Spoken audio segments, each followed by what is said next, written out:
अष्टाध्यायी जगन्माता यस्य चित्तात् समुत्थिता लोकानाम् उपकाराय तस्मै पाणिनये नमः। नमः सर्वेभ्यः संस्कृतानुरागिभ्यः। मित्राणि भवतां समेषां हार्दं स्वागतम्। अधुना वयं कारकम् इत्यस्य सप्तमी विभक्तिम् आश्रित्य अधिकरणकारकं च आश्रित्य 40 प्रश्नान् आलोचयामः। इमे प्रश्नाः परीक्षा उपयोगिनः वर्तन्ते। प्रत्येकमपि प्रश्नं वयं परीक्षादृष्ट्या आलोचयामः। केवलं विकल्पं न चिनुमः, अपि तु तत्र विद्यमानं कारणमपि जानीमः, येन वयं परीक्षायाम् अवश्यं सफलाः भवेम इति आशासे। अस्तु मित्राणि, आरभामहे। भवतः समीपे यदि पुस्तिका अस्ति, भवद्भिः किञ्चित् लेखनीयमपि भवति मध्ये मध्ये, अतः ससावधानं भवन्तः प्रश्नान् पश्यन्तु। तर्हि अत्र 40 प्रश्नाः वर्तन्ते। अयं प्रयासः भवतां सफलतायै एव अस्ति। अहं चिन्तयामि सर्वेपि सफलाः भवन्तु, सर्वे भवन्तु सुखिनः इति शुभकामनया आरभामहे। अस्तु, तर्हि प्रथमं प्रश्नं पश्यामः। कर्तृकर्मद्वारा तन्निष्ठक्रियायाः आधारः किं संज्ञः स्यात्? पश्यतु, अत्र कर्ता भवति, प्रमुखः प्रधानः भवति। तर्हि क्रियायाः आधारः किं भवति? क्रियायाः आधारः कर्तृनिष्ठक्रिया भवतु अथवा कर्मनिष्ठक्रिया भवतु। इदानीं क्रिया अस्ति, पश्यतु, गच्छति। गच्छति इति क्रिया। तर्हि कः गच्छति? सः गच्छति। सः कुत्र गच्छति? सः मार्गे गच्छति। सः मार्गे गच्छति। तर्हि गमनक्रियायाः आधारः मार्गः वर्तते। तर्हि इदानीं तु कर्तृनिष्ठक्रियायाः आधारः अस्ति। कुत्रचित् कर्मनिष्ठक्रियायाः अपि आधारः भवितुम् अर्हति। यथा फलं न तदपि भवति। यथा वयं वक्तुं शक्नुमः,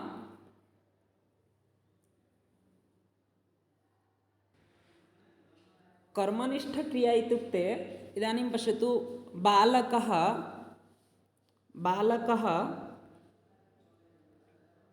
पश्यति। बालकः किं पश्यति? बालकः वानरं पश्यति। इदानीं वानरः इति कर्म। अत्र वानरः कुत्र दृश्यते? बालकः कुत्र वानरं पश्यति? बालकः वृक्षे वानरं पश्यति। तर्हि इदानीं वृक्षे कः अस्ति? वानरः। तर्हि कर्म यत् अस्ति, अस्य क्रियापदस्य कर्म यत् अस्ति, तस्य कर्मणः आधारः वर्तते वृक्ष। तर्हि अत्र किमुक्तं? कर्तृकर्मद्वारा तन्निष्ठक्रियायाः आधारः। नाम क्रियायाः आधारः एव किं संज्ञः भवति इति प्रश्नः। करणसंज्ञः, सप्रदानसंज्ञः, अपादानसंज्ञः, अधिकरणसंज्ञः। तर्हि आधारस्य का संज्ञा? अधिकरणसंज्ञा भवति। तर्हि कर्तृकर्मद्वारा तन्निष्ठक्रियायाः आधारः अधिकरणसंज्ञः भवति। तदनु प्रश्नः अस्ति, अधिकरणसंज्ञाविधायकं सूत्रं वर्तते। अधिकरणसंज्ञाविधायकं सूत्रं केन सूत्रेण अधिकरणसंज्ञा विधीयते? कर्तुरीप्सिततमं कर्म इत्यत्र कर्मसंज्ञा विधीयते। ध्रुवमपाय अपादानम् इत्यत्र, अत्र टैपिङ्ग् मिस्टेक् अस्ति, अपादानम् इति भवति। तर्हि अपादानसंज्ञाविधायकसूत्रम्। आधारो अधिकरणम् इत्यनेन अधिकरणसंज्ञा विधीयते। साधकतमं करणं तु करणसंज्ञा विधीयते। तर्हि अत्र अहं संज्ञासूत्राणि एव विकल्पत्वेन स्थापितवान्, येन भवतां स्मरणं भविष्यति केन सूत्रेण का संज्ञा विधीयते। तर्हि अत्र प्रश्नः अस्ति, अधिकरणसंज्ञाविधायकं सूत्रं किं? तर्हि अधिकरणसंज्ञाविधायकं सूत्रम् आधारो अधिकरणं भवति। तदनन्तरम् आधारो अधिकरणम् एतत् सूत्रं वर्तते। कीदृशं सूत्रमस्ति? एतादृशः अपि प्रश्नः भवति बहुषु परीक्षासु। वयं जानीमः, सूत्राणि षड्धा विभज्यन्ते। यथा संज्ञा च परिभाषा च विधिर्नियम एव च अतिदेशोऽधिकारश्च षड्विधं सूत्रलक्षणं। तर्हि सूत्रमिदम् आधारो अधिकरणं यत् सूत्रम् अस्ति, अधिकरणसंज्ञां विदधाति। तर्हि एतत् सूत्रं कीदृशं सूत्रं? संज्ञासूत्रं वर्तते।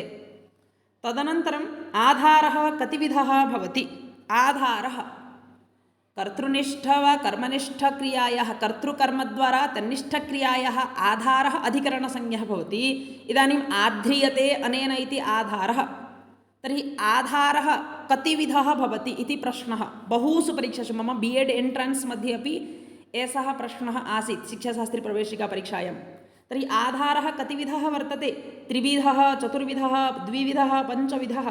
तर्हि आधारः त्रिविधः अस्ति। किं किम्? औपश्लेषिकः, औपश्लेषिकः, पुनः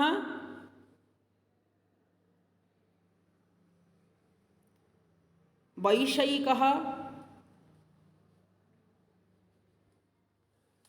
तदनन्तरम् अभिव्यापकः इति। औपश्लेषिकः, वैषयिकः, अभिव्यापकः।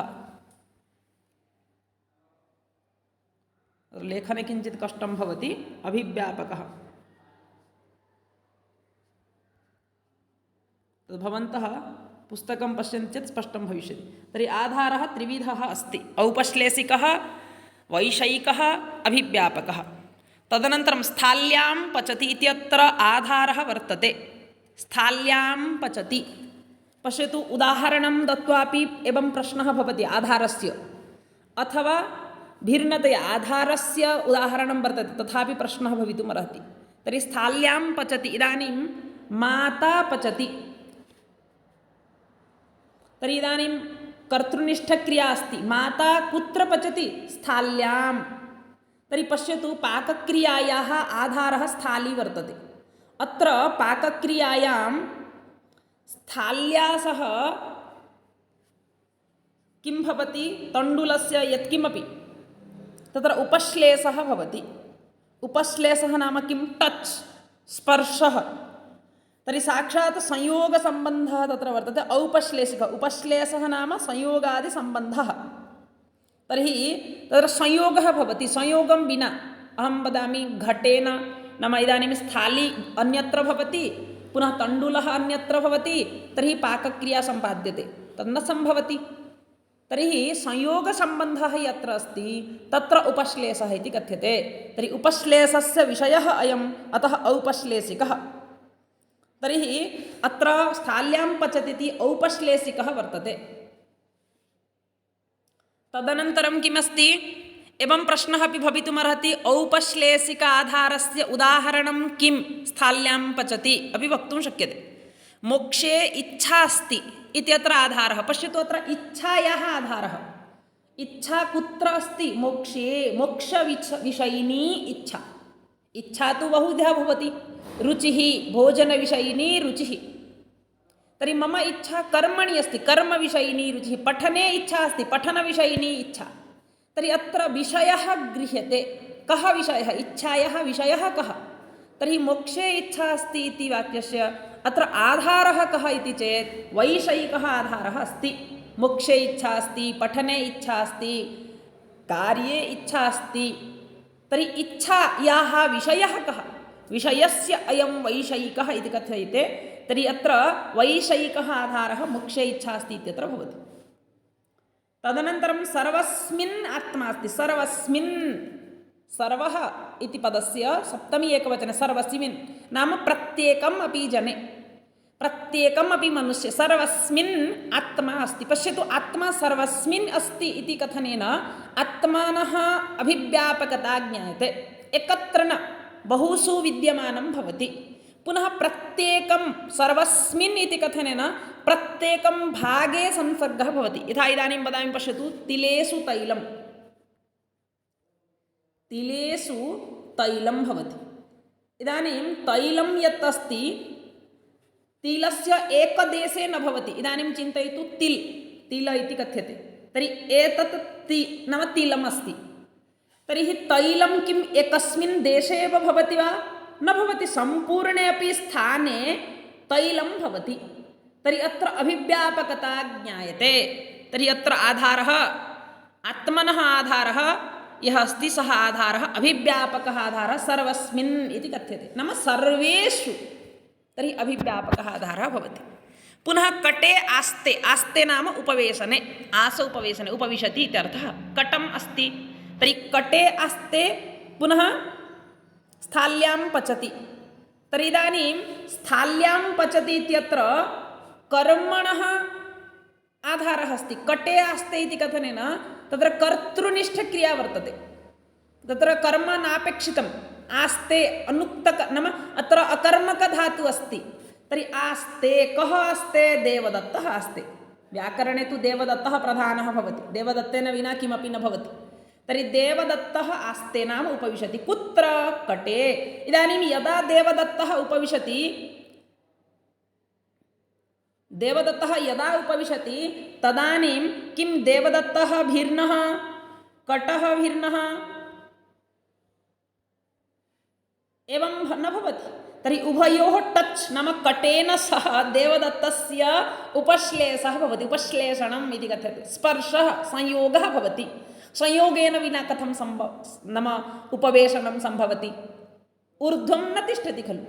देवदत्तस्य शरीरेण सह कटस्य उपश्लेषः भवति, संयोगः भवति। अतः कटे आस्ते इत्यत्र आधारः वर्तते, औपश्लेषिकः आधारः। सप्तम्यधिकरणे च इति सूत्रेण का विभक्तिः विधीयते? साक्षात् सूत्रे एव लिखितमस्ति सप्तमी, अतः संशयः न स्यात्।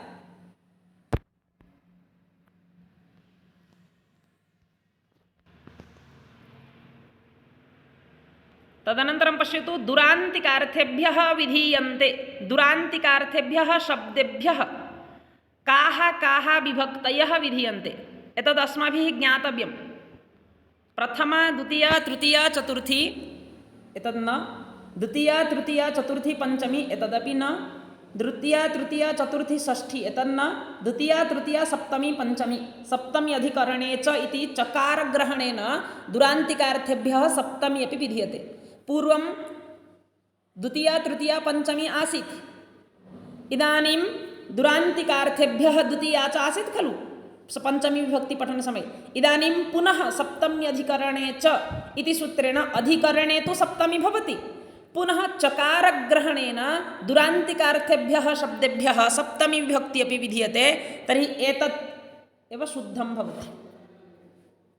विकल्प तृतीयः विकल्पः यः अस्ति, वनस्य दूरे ग्रामः अस्ति, दूरशब्दस्य सप्तमी विधानं करोति। पश्यतु, वनस्य दूरे पूर्वमासीत् वनस्य दूरं, वनस्य दूरेण, वनस्य दूरात्। तर्हि पूर्वं द्वितीया, तृतीया, पञ्चमी विधानम् आसीत् दुरान्तिकार्थेभ्यः शब्देभ्यः। इदानीं किं भवति? सप्तमी विधीयते, परन्तु सप्तमी विधानं किं सूत्रं करोति? दुरात् उद्धृते च न दुरान्तिकार्थेभ्यः द्वितीया च इति पञ्चमी विभक्ति सन्दर्भे अस्माभिः पठितमासीत् सूत्रम्।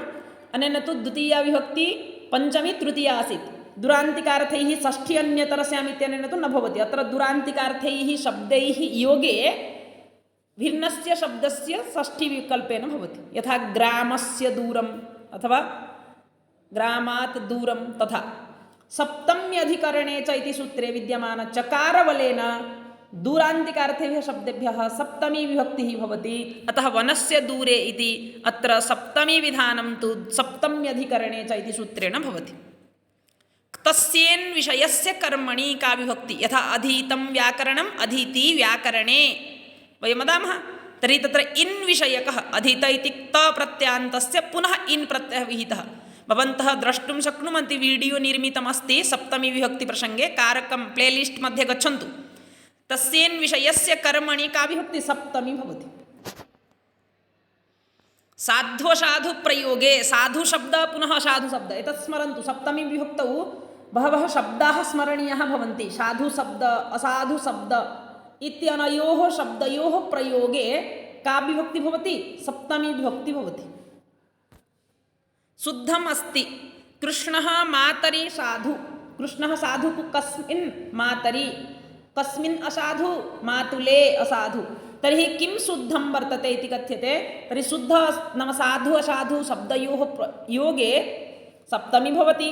तर्हि प्रथमं वाक्यं द्वितीयं वाक्यम् उभयमपि शुद्धम् अस्ति। चर्मणि द्वीपिनं हन्ति इत्यत्र सप्तमी विधानं करोति। पश्यतु, चर्मणि द्वीपिनं हन्ति, अत्र द्वीपी, द्वीपी नाम व्याघ्र इति कथ्यते।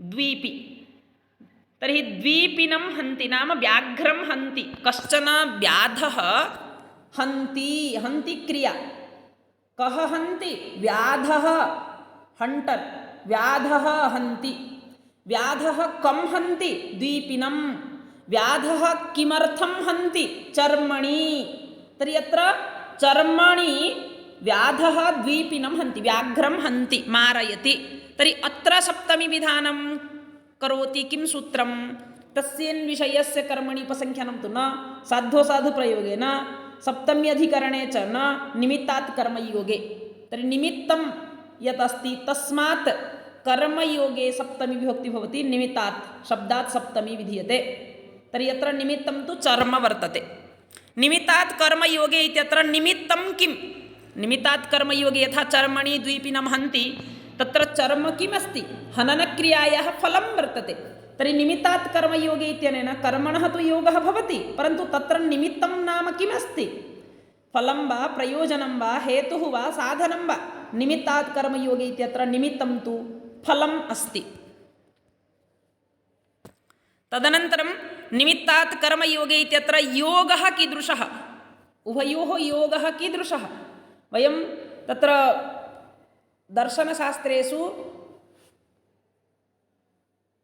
षड्विधाः योगः यथा संयोगः, समवायः, संयोगसमवेतसमवायः इति तत्र षड् भेदाः सन्ति, परन्तु इदानीम् अत्र कः योगः अस्ति, अत्र संयोगसमवाय वर्तते, योगः कर्मयोगः, कर्मणः योगः तु संयोगसमवायः वर्तते, नाम कर्मणा सह निमित्तं यत् अस्ति, वस्तुतः इदानीं चर्म इति अस्ति तद् निमित्तं, परन्तु निमित्तात् तु सप्तमी भवति, परन्तु कर्मयोगः कीदृशः भवेत्, इदानीं चर्मणा यस्य हननं भवति उभयोः संयोगसमवायः भवेत्, भिन्नः न स्यात्, केशेषु कं हन्ति, हन्ति इति प्रथमपुरुष एकवचने, व्याधः केशेषु किं हन्ति, केशः अत्र निमित्तं फलम् अस्ति, तर्हि अत्र केशेषु कं हन्ति, केशेषु चमरिं हन्ति, एका कारिका अस्ति भवतां स्मरणाय अहम् अत्र प्रश्नान् स्थापितवान्, यतोहि बहूनां स्मरणं तु न भवति, बहवः पठन्ति परन्तु बुद्धौ न प्रविशति, अतः सरलं भविष्यति इति धिया इमे प्रश्नाः निर्मिताः सन्ति अभ्यासाय एव।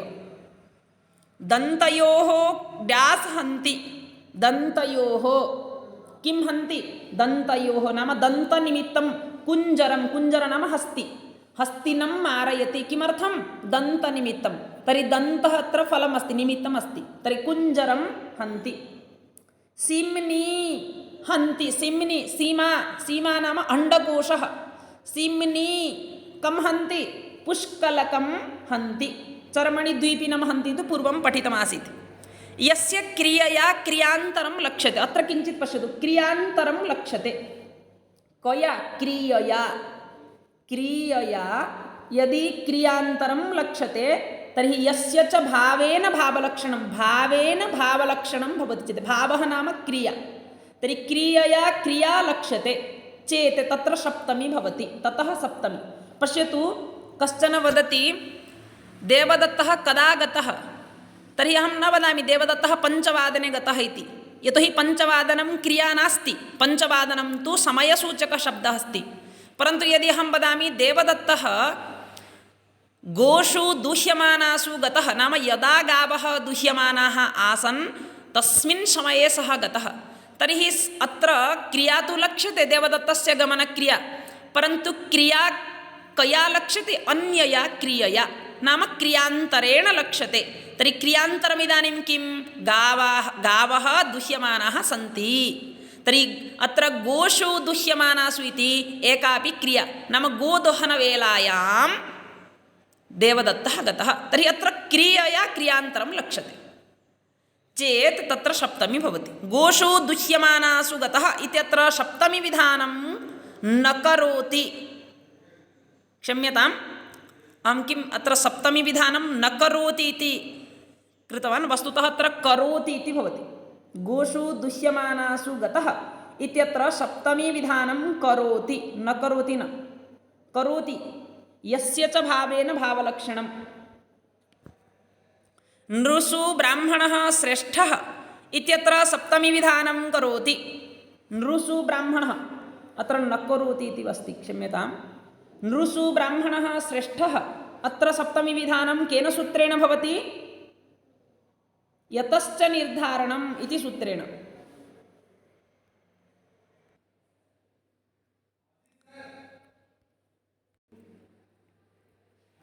पुनः अत्र पश्यतु, अत्रापि न करोति न भवति, करोति। पिता रुदति पुत्रे प्राब्राजीति इत्यस्ति। कश्चन पिता गच्छति नाम सन्न्यस्तवान् इत्यर्थः, परन्तु यदा पुत्रः रुदति तस्मिन् समये रुदन्तं पुत्रं त्यक्त्वा सः गतवान्, तर्हि पुत्रे तस्य आदरः एव नास्ति। तर्हि अत्र सप्तमी विधानं करोति किं सूत्रं? षष्ठी चानादरे इति सूत्रम्। एतदेव शुद्धं भवति। तदनन्तरं देवदत्तः हरिपूजने आयुक्तः कुशलः वा, अत्रापि न करोति इति अस्ति। वस्तुतः अहं किञ्चित् टङ्कणसमये दोषम् आचरितवान्, अतः न करोति इति आगतं। वस्तुतः तत् करोति इति भवति। केन सूत्रेण? अत्र सप्तमी विधानं क्रियते। देवदत्तः हरिपूजने आयुक्तः कुशलः वा इति अस्ति। तर्हि देवदत्तः हरिपूजने आयुक्तः कुशलः वा इति अत्र सप्तमी विधानं क्रियते अयुक्तकुशलाभ्याम् इति। अयुक्तकुशलाभ्यां शब्दाभ्याम् असेवायां सप्तमी भवति। तर्हि एतदेव शुद्धं भवति। तदनन्तरं पश्यतु, वयं पश्यामः शुद्धम् अस्ति। किं शुद्धं वर्तते? नृणां ब्राह्मणः श्रेष्ठः, नृषु ब्राह्मणः श्रेष्ठः, उभयं। वस्तुतः एषः प्रश्नः किमर्थम् अत्र दत्तः? षष्ठीविभक्तिप्रसङ्गे एतत् सूत्रं न पठितं, यतश्च निर्धारणं। तर्हि अत्र उभयमपि भवति। यतश्च निर्धारणम् इत्यनेन निर्धारणे षष्ठी अपि भवति, सप्तमी अपि भवति। तर्हि उभयं साधु। निर्धारणे समुदायात् एकदशस्य पृथक्करणं न क्रियते। कया न क्रियते अथवा केन न क्रियते?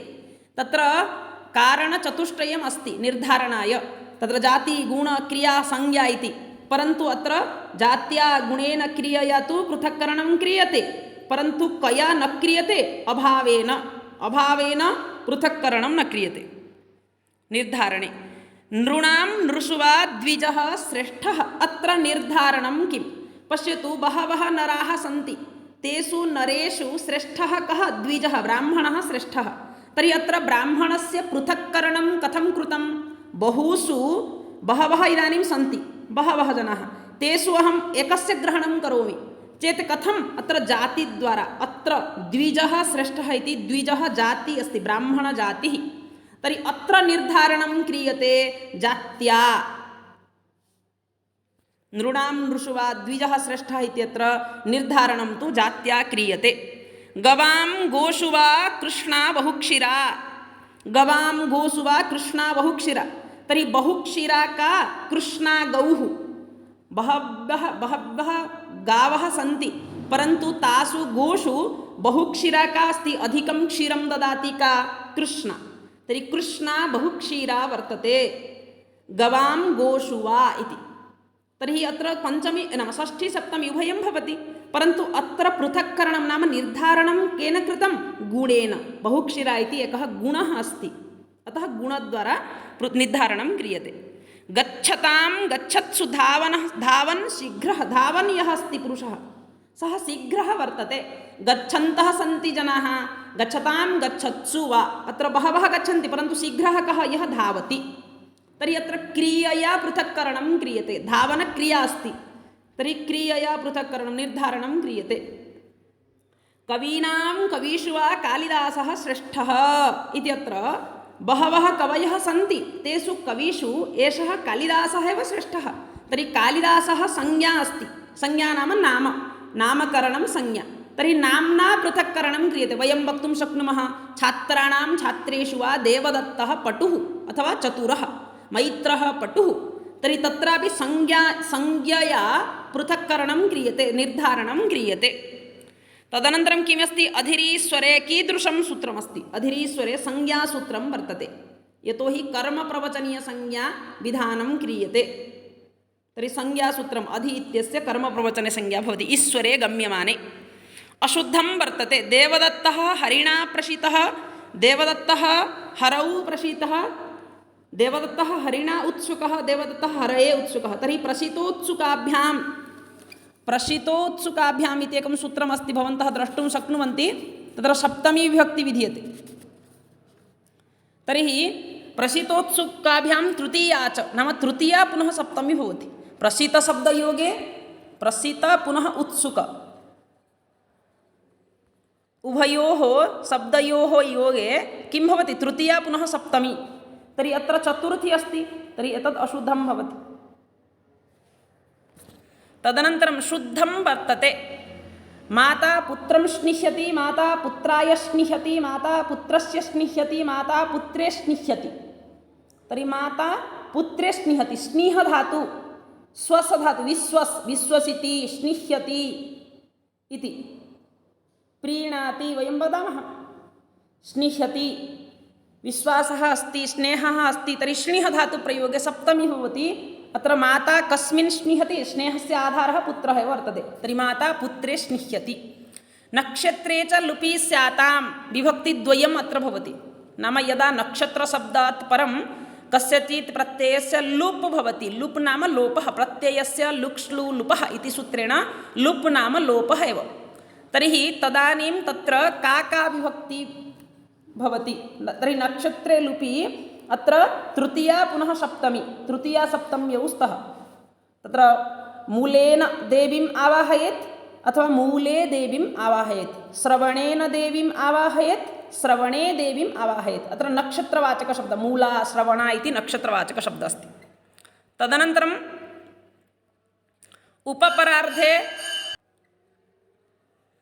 उपपरार्धे हरेर्गुणाः परार्धात् अधिकाः, हरेः गुणाः परार्धात् अपि अधिकाः भवन्ति। तर्हि उपपरार्धे हरेर्गुणाः इत्यत्र सप्तमीं विदधाति। किं सूत्रम् अथवा वार्तिकं किं? तर्हि उच्यते अत्र यस्मात् अधिकं यस्य चेश्वरवचनं तत्र सप्तमी। स्वामी स्वराधिपति दायाद साक्षी प्रतिभू प्रसूतैश्च। पुनः साधु निपुणाभ्याम अर्चायां सप्तम्य प्रतेः नक्षत्रे च लुपि। तर्हि अत्र सप्तमी विधानं करोति। यस्मात् अधिकं यस्य चेश्वरवचनं तत्र सप्तमी। मूले आवाहयेत् देवीम्, अत्र सप्तमीं विदधाति। इदानीमेव उक्तवान्। तर्हि नक्षत्रवाचकः शब्दः अस्ति, पुनः तदनन्तरं विद्यमानस्य प्रत्ययस्य लुप् भवति। भिन्नं सूत्रं तत्र अस्ति, तद्वयं पठितवन्तः। नक्षत्रे लुपि, नक्षत्रे च लुपि भवन्तः द्रष्टुं शक्नुवन्ति कारकप्रकरणे। तर्हि एतदेव भवति। गोसीश्वरः, गोषु ईश्वरः। तर्हि ईश्वरशब्दयोगेपि सप्तमी भवति। पश्यतु, एतेषु विकल्पेषु कुत्र ईश्वरशब्दः अस्ति? स्वामीश्वर इत्यत्र। तर्हि अत्र ईश्वरशब्दयोगे गोषु इति, गोषु ईश्वरः, गवां स्वामी, गोषु स्वामी, गवाम् ईश्वरः, गोषु ईश्वरः, गवाम् अधिपतिः, गोषु अधिपतिः अपि भवति। तर्हि अत्र सप्तमी विभक्तिं विदधाति। स्वामी स्वराधिपति दायाद साक्षी प्रतिभू प्रसूतैश्च इति सूत्रम्। देवदत्तः मातरी निपुणः। तर्हि इत्यत्र सप्तमीं विदधाति। निपुणशब्दः कुत्र अस्ति? पश्यतु, साधु निपुणाभ्यां। पश्यतु, साधु असाधु प्रयोगे तु आसीत् पूर्वम्। इदानीं साधुशब्देन सह निपुणशब्दस्य योगः कृतः। पुनः अप्रतेः, नाम प्रति इति अव्ययं विहाय प्रति भवति चेत् मातरं प्रति भविष्यति, न तु मातरि। तर्हि अत्र प्रति विहाय तदनन्तरं वार्तिकमपि एकं तत्र अस्ति, अप्रत्यादिभिः इति वक्तव्यं। तर्हि न प्रत्यादिभिः, नाम प्रति परि अनुयोगे द्वितीया भविष्यति, न तु सप्तमी। तर्हि देवदत्तः मातरं प्रति निपुणः, मातरं परि निपुणः, मातरम् अनु निपुणः। परन्तु अत्र प्रति परि अनु किमपि नास्ति। तर्हि सप्तमी भवति देवदत्तः मातरि निपुणः। सप्तमी विधायकं सूत्रमस्ति, साधु निपुणाभ्याम् अर्चायां सप्तम्यप्रतेः। सप्तमी विभक्तेः हेतुः नास्ति। अत्र हेतुः नास्ति इति कथयति। कः हेतुः? नाम कारणं नास्ति। स्वामी, अधिपतिः, साक्षी, एते तु हेतवः वर्तन्ते सप्तमी विधानाय। तर्हि परन्तु हा इति सप्तमी विभक्तेः हेतुः नास्ति। हा तु द्वितीया विभक्तेः हेतुः अस्ति। अभितः परितः समया निकषा हा प्रतियोगेपि वार्तिकेन तत्र द्वितीया भवति। तर्हि हा सप्तमी विभक्तेः हेतुः नास्ति। प्रायः प्रश्नचतुष्टयेषु अहं सप्तमी विभक्तिविधानं न करोति इति लिखितवान्। तत्र न इत्यस्य भवद्भिः डिलीट् करणीयं। तत्र संशोधनमहं करिष्यामि पुनः। भवन्तः किञ्चित् यदा परीक्षां लिखन्ति तत्र डिस्क्रिप्षन् बाक्स् मध्ये अहं स्थापयामि लिङ्क्, भवन्तः स्वस्य मूल्याङ्कनं कर्तुं शक्नुवन्ति। यदि भवन्तः चिन्तयन्ति अयं प्रयासः भवताम् उपकाराय अस्ति तर्हि लैक् कुर्वन्तु, कमेण्ट् अवश्यं यच्छन्तु। भवतां प्रतिपुष्टिं सम्प्राप्य अहं प्रेरितः भवामि। मम प्रेरणा वर्तते भवतां प्रतिपुष्टिः। पुनः यदि भवन्तः चिन्तयन्ति अयं प्रयासः अयं परिश्रमः अन्येषां परीक्षार्थिनां कृते अपि फलप्रदः भवति, पुनः प्रेरकः भवति, तर्हि किञ्चित् अन्येषां कृतेपि भवन्तः प्रेषयन्तु, येन सर्वेपि छात्राः लाभान्विताः भवेयुः, उपकृताश्च भवेयुः। अस्तु मित्राणि, वयं पुनर्मिलामः। जयतु भारतं, जयतु संस्कृतं। धन्यवादाः।